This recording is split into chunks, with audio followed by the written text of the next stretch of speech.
Hello YouTube family. तो आज का ट्यूटोरियल है how to make a rose with a polymer clay.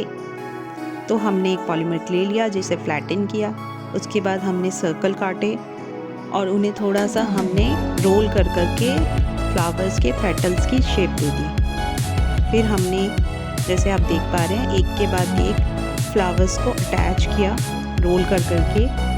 और उसके बाद आप रिज़ल्ट तो देख ही पा रहे हैं कि हमारा रोज़ बनके रेडी हो गया है।